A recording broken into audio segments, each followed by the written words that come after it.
Hello, church. So good to be with you. And just a quick moment to recap yesterday at Georgianna. In case you weren't with us or you haven't caught the sermon, we launched our vision for 2026. And the vision is the way, the truth, and the life. So our focus is going to be on Jesus. And so already you're thinking, isn't our focus always supposed to be on Jesus? But we want to move from a WWJD, what would Jesus do mentality, to a way, truth, and life mentality. WWJD makes living like Jesus circumstantial and situational, whereas way, truth, and life is your whole life. It's to be all in. So if you didn't catch that, that's what we're going to focus on this year, really driving home who Jesus is in our life. All right, Proverbs 5. If you've already read it, you're probably asking yourself, how in the world is he going to tackle Proverbs 5? Because the title of Proverbs 5 for me today is accountability. For the entire chapter, it's a warning against adultery.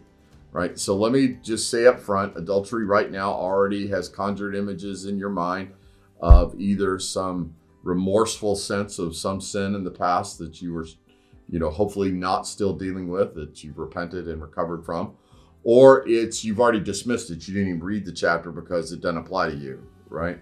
So this is why I chose the word accountability for the text we're going to read, is because here's what I would say to us. We're all adulterers. We all have committed infidelity with God in our hearts. And why do I say that? Because anytime that we've placed anything ahead of God, whether that's an idol of variety, money, sex, drugs, alcohol, whatever it is, hobbies, boating, cycling, golfing, any of those kind of things, anything that comes ahead of God is no longer fidelity with God. In other words, you no longer have made him the priority in your life. You've put something in that place. And so we are all guilty of this. So if you read this as if we are all guilty of committing adultery against a holy God, myself included, then it changes how you see this. So I want you to go to verse 21 of chapter 5. And it says this: "For your ways are in full view of the Lord, and he examines all." Notice the key word all your paths. Verse 22, "The evil deeds of the wicked ensnare them. The cords of their sins hold them fast. For lack of discipline, they will die, led astray by their own great folly."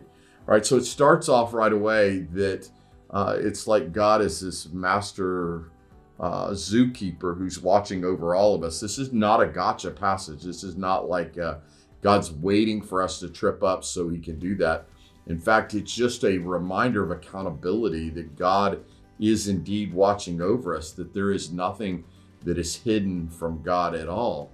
And so when we see it from that standpoint, then verses 22 and 23 make a lot of sense.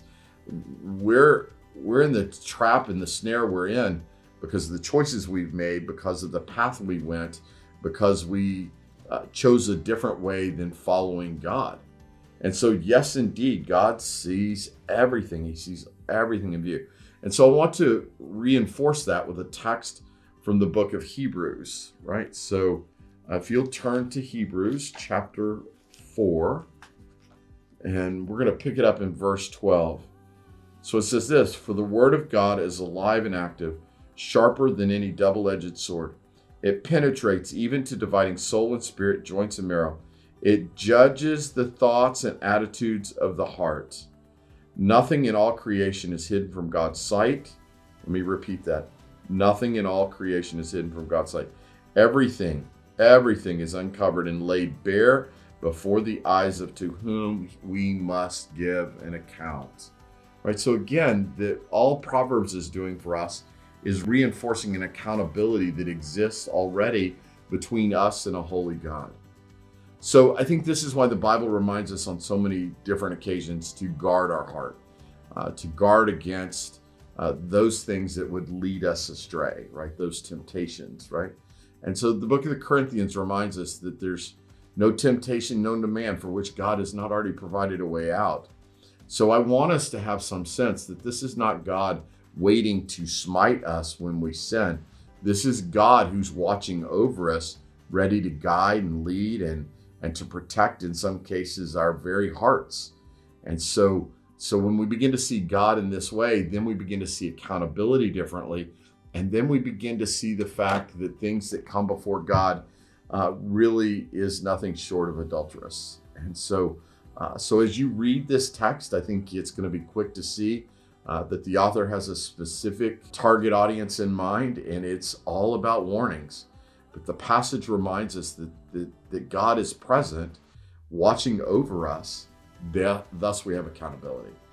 So I hope this helps you deal with what I think is a difficult text, but at the same time is a text we all need to read, because none of us, and I repeat, none of us are free from the fact that we have been unable to maintain fidelity with God at any time. So know how much I love you, church. I pray that you are pursuing God and just racing towards him in everything you do. I look forward to being with you next week and see what Proverbs 6 holds for us. See you soon.